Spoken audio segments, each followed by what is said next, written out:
Auda, Alhamdulillah kembali lagi di Rampai Pagi, Inspirasi Pagi Auda. Dan Alhamdulillah Auda pada masa ini di segmen Hewar Tarbiyah Kupu SB College University Perguruan Ugama Seri Begawan. Dan seperti kita janjikan kepada Auda, penonton Rampai Pagi akan ada satu wawancara ni mengenai keluarga tunjang kesejahteraan ummah. Jadi mungkin kita terus saja memperkenalkan kepada Auda siapakah tetamu kita iaitu Yang Mulia Ustaz Muhammad Muslihuddin Shah bin Haji Mustafa, Pengarah Pusat Antarabangsa dan Perhubungan Awam College University Perguruan Ugama Seri Begawan. Assalamualaikum Ustaz. Waalaikumsalam warahmatullahi wabarakatuh. Sehat hariannya? Alhamdulillah. Penyampai apa khabar?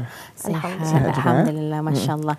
Baik ni Ustaz, kita ni lebih menyebutkanlah sebenarnya ini merupakan slogan persuratan bagi bulan Mei, keluarga tunjang kesejahteraan ummah, bertepatan juga kalau kita ni di Brunei ni bulan Mei seperti yang saya nyatakan tadi kita ni menyambut Hari Keluarga Kebangsaan. Jadi cukup sesuai untuk kita perbincangkan juga di Rampai Pagi pada pagi ini. Namun untuk topik keluarga tu tunjang kesejahteraan ummah, dalam hal ini mempersilakan Yang Mulia Ustaz untuk memberikan penerangan. Baik, bismillahirrahmanirrahim. Assalamualaikum warahmatullahi wabarakatuh. Alhamdulillah, sebagaimana yang dijelaskan tadi, menu perbincangan kita ni pada pagi ini ialah berkisar tentang keluarga tunjang kesejahteraan ummah. Di mana kalau berkisar tentang keluarga ini, ramai menyebut keluarga. Ada menyebut family, ada juga menyebut istilahnya masa ini al-usrah. Semuanya bertunjang kepada satu topik keluarga. Jadi keluarga merupakan institusi terpenting dalam sesebuah masyarakat, kerana melalui keluarga itu lahirnya individu yang bakal menjadi tulang belakang kepada sesebuah negara dan bangsa. Jadi levelnya daripada keluarga, masyarakat, bangsa dan negara. Jadi dalam usaha untuk kita ni membentuk sebuah keluarga bahagia dan diredai oleh Allah Subhanahu Wa Taala, maka setiap inci sebuah keluarga itu bermula daripada suami, isteri, ayah, ibu dan anak hendaklah mengetahui peranan dan tanggungjawab masing-masing sebagaimana yang dituntut oleh agama Islam. Dan tidak syak lagi institusi kekeluargaan itu merupakan paksi ketani lebih-lebih lagi di negara Brunei Darussalam dalam ketani melahirkan generasi berwawasan sekaligus menjadi sesuai dengan topik ketani tunjang kesejahteraan ummah. Dan sudah pastinya agama Islam adalah agama yang syumul, lengkap dalam merangkumi semua aspek kehidupan, termasuklah dalam kehidupan berkeluarga ini. Ia bergantung kehidupan keluarga ini, hubungan keluarga ini bergantung kepada ikatan mesra dan kasih sayang antara ibu bapa, anak-anak dan ahli keluarga yang lain. Dan sudah pastinya bukan senang kita ni membina keluarga bahagia, namun dengan adanya ajaran agama Islam, ia merupakan sebesar-besar nikmat daripada Allah Subhanahu Wa Taala kepada umatnya untuk kita ni melahirkan lagi keluarga yang sejahtera, sebagaimana firman Allah Subhanahu Wa Taala, al-yawma akmaltu lakum dinakum wa atmamtu alaikum ni'mati wa raditu lakum Islam madina.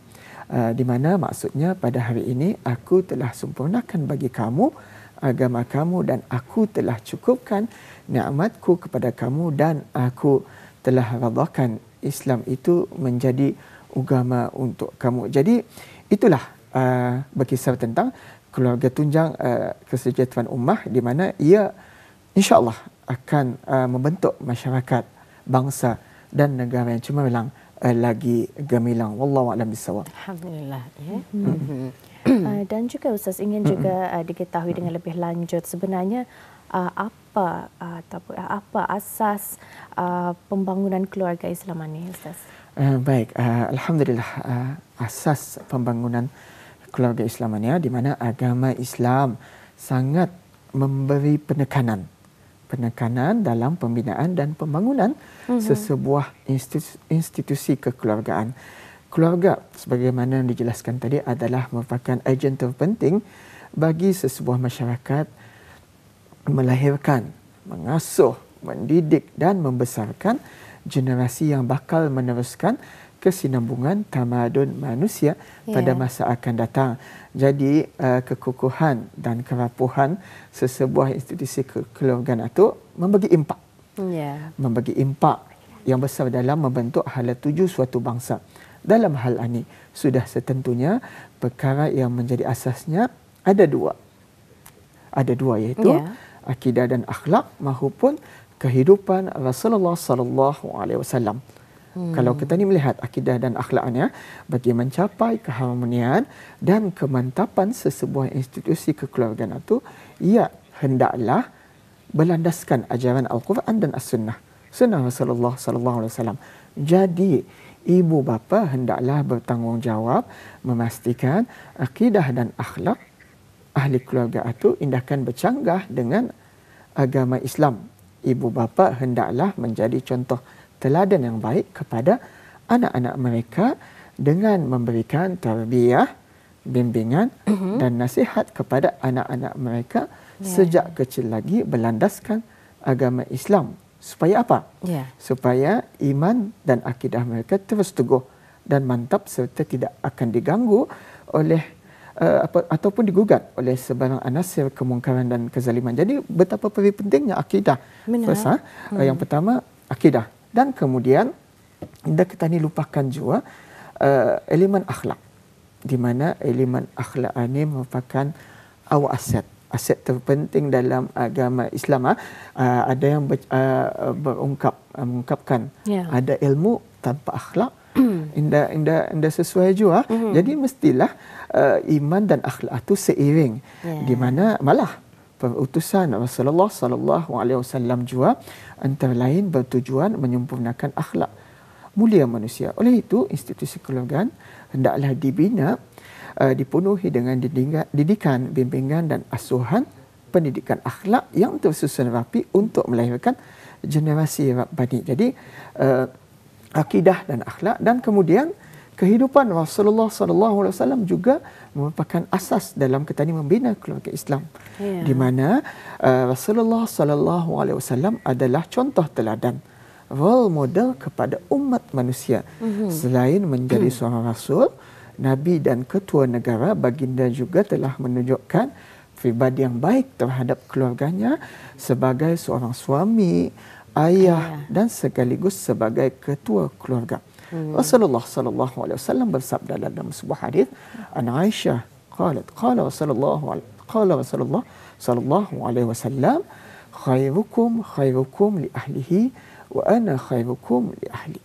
Daripada Aisyah radhiyallahu anha katanya, Rasulullah sallallahu alaihi wasallam bersabda, sebaik-baik kamu ialah mereka yang berlaku baik terhadap keluarganya, dan aku adalah sebaik-baik kamu terhadap keluargaku. Jadi sudah jelas bahawa asas pembangunan keluarga Islam kita ni mesti ingat ada dua, akidah dan akhlak dan kehidupan Rasulullah sallallahu alaihi wasallam. Wallahu a'lam bissawab.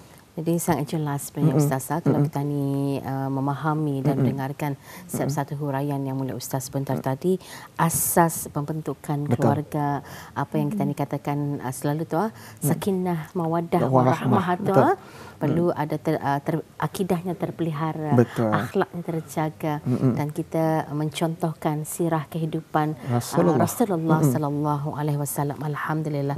Dan dalam hal ini juga Ustaz kita ingin mengetahui ni, kalau sekiranya dapat mengongsikan apakah sebenarnya nilai-nilai kehidupan berkeluarga yang boleh dijadikan panduan. Kalau tadi itu akhlak dan akidah itu merupakan elemen komponen yang utama dan mencontohi sirah kehidupan Rasulullah. Tetapi nilai-nilai yang utama untuk kita ni boleh jadikan panduan untuk membangun sebuah keluarga itu macam mana?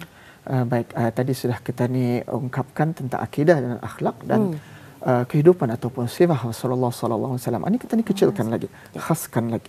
Di mana kalau kita ni lihat di zaman, terutamanya di zaman penuh pencerobaan globalisasian keluarga yang indah dibentuk berlandaskan ajaran agama Islam boleh sahaja terdedah kepada pelbagai masalah. Antaranya mungkin penyalahgunaan dadah, pergaulan bebas dan pelbagai lagi masalah sosial.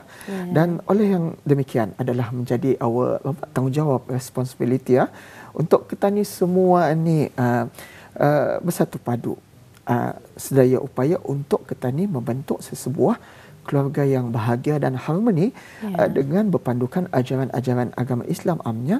Dan mungkin saja kalau kita ni di negara Darussalam berpegang kepada ahli sunnah wal jamaah yang telah mendasari kehidupan di negara Darussalam ni.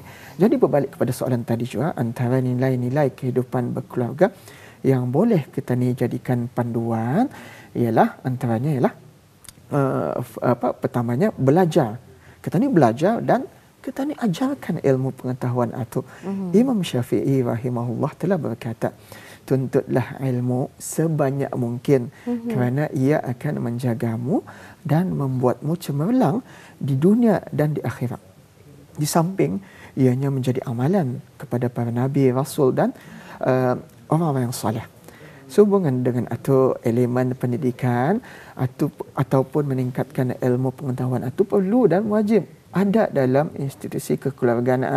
Jadi ilmu itu the best partnya. Kita ni pun daripada kecil di negara Darussalam ni level-level menuntut ilmu itu sudah secara percuma, tapi dimudahkan oleh pihak kerajaan. Namun tugas mendidik anak-anak ini bukanlah mudah dan bukan dipandang enteng, dipandang ringan. Ini kerana didikan ibu bapa pada peringkat awal ini itulah menjadi ia punya pintu dan jarak dan masa depan ini penuh dengan pelbagai cabaran. Jadi Imam Al-Ghazali telah menjelaskan langkah-langkah berkesan dalam pendidikan itu, antaranya pendidikan melalui contoh teladan. Jadi ibu bapa hendaklah menjadi role model jangan ia pulang mengulukan yang dah baik. Jadi ia mesti menjadi contoh kepada satu example yang baik. Kemudian pendidikan melalui nasihat. Ini antara pendidikan yang berkesan dalam kita ni mendidik. Kita ni nasihati dulu dengan cara yang lembut dan berkesan. Kemudian pendidikan melalui pemerhatian dan pengawalan, observation. Kita ni hendaklah sentiasa mematai ke mana anak kita ni ia berkawan, ia dalam rumah dan sebagainya. Itu yang pertama. Kemudian yang kedua, nilainya, panduannya takwa melahirkan insan berjaya dan cemerlang. Imam Syafi'i sekali lagi, Imam Syafi'i rahimahullah menyatakan takwa merupakan pakaian kebesaran dan hiasan akhlak muslim sebenar. Ia ibarat pokok zaitun, minyaknya membawa berkat, ianya juga memberi kejayaan dan kemenangan. Jadi takwa itu umpama perfume kita ni, perfume. Jadi kita ni pun kalau kita ni keluar berjalan, kita ni ke mana-mana perlu memakai harum-haruman, perfume. Jadi kita ni hiasi pribadi kita ni dengan takwa. Takwa itu merupakan hiasan kita ni. Dan paling penting sekali penanaman akhlak. Sudah dijelaskan akhlak kepada anak-anak kita ni daripada kecil, kemudian carry on sampai ia belia, sampai dewasa. Ia merupakan pendinding kita ni. Selain ilmu, akhlak juga penting kerana tanpa ilmu rosak segala-galanya dan boleh membawa kesan kepada keluarga, masyarakat dan negara. Panduan terakhir yang boleh kita ni kongsikan pada kali ini ialah sabar dengan musibah, syukur dengan nikmat. Jadi dalam kita ni meniti kehidupan berkeluarga ni mustahil juga ada atau apa ada dugaan. Jadi even dalam kehidupan suami isteri pun ada manis pahitnya, apatah lagi kalau sudah berkeluarga, ada juga dugaan dan cabarannya. Jadi menurut Imam Syafi'i juga sabar menghadapi musibah adalah sebesar-besar arti sabar, di mana sabar itu sendiri memerlukan kesabaran pula. Jadi sudah ada sabar, ada lagi kesabaran, lebih sabar, lebih sabar. Dan kalau kita ni ditimpa musibah, ia bukan kita ni jangan juga terlalu memikirkan sampai timbul gejala-gejala mental, tetapi sabar dengan musibah itu juga merupakan perhatian dan kasih sayang Allah Subhanahu Wa Taala. Kita ni hiasi sabar itu dengan kita ni lawan dengan kesyukuran. Jadi pun kesyukuran itu adalah sebesar-besar nikmat. Kita wajib bersangka baik terhadap Allah Subhanahu Wa Taala, kerana ini menunjukkan adanya perhatian dan kasih sayang Allah Subhanahu Wa Taala. Bersyukur atas nikmat Allah Subhanahu Wa Taala pelbagai cara. Antaranya bersyukur dengan hati, bersyukur dengan lisan, bersyukur dengan perbuatan. Jadi selain itu juga amalkanlah budaya nasihat menasihati dan memberi sokongan secara bijaksana.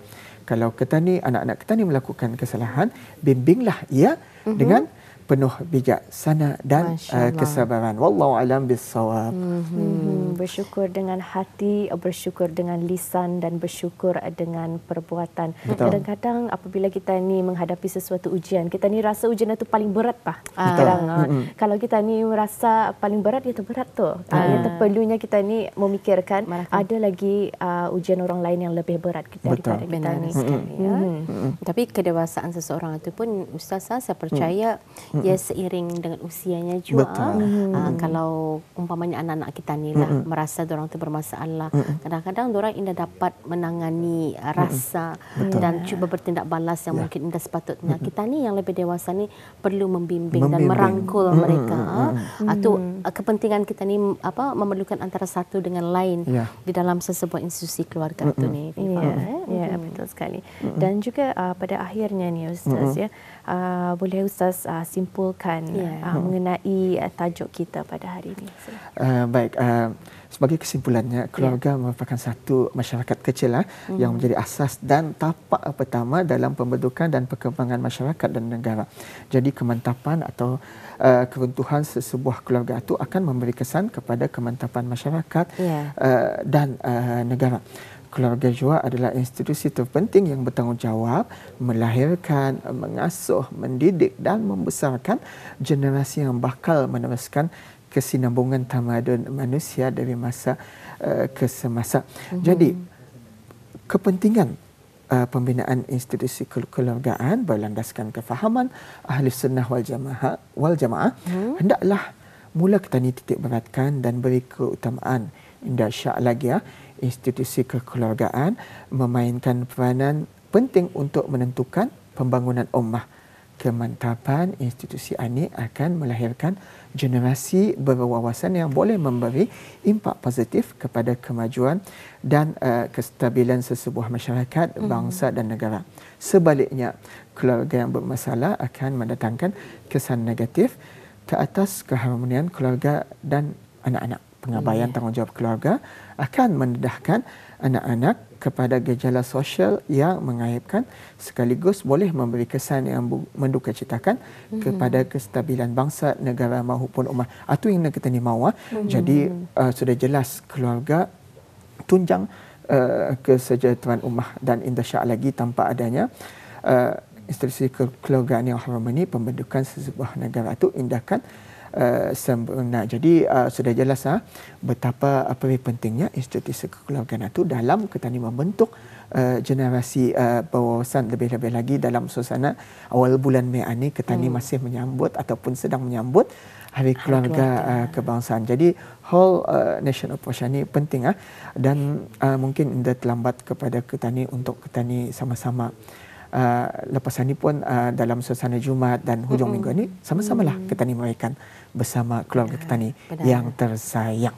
InsyaAllah, Alhamdulillah. Ya, dan saya percaya melalui panduan yang dihuraikan bersama sebentar tadi, keperluan kita ni untuk memahami apakah sebenarnya akidah dan akhlak Islam itu sendiri, mempelajari sirah kehidupan Rasulullah sallallahu alaihi wasallam, selain nilai-nilai murni yang perlu diterapkan sebagai seorang pemimpin keluarga untuk keluarganya itu, kita ni susuli juga dengan doa dan juga bertawakallah benar Ustazah, kerana semuanya berbalik pada Allah. Yang penting usaha kita ni tanggungjawabnya Ustaz tadi. Tanggungjawab kita ni di muka bumi ni akan berterusan lah. Umpamanya kalau kita ni memang memfokuskan untuk membangun sebuah keluarga yang mawaddah, sakinah, warahmah, harmonis, maksudnya tu perlu ada usaha. Bukan hanya tinggal biar dan membiarkan anak-anaknya orang membesar tanpa ada perancangan umpamanya tu.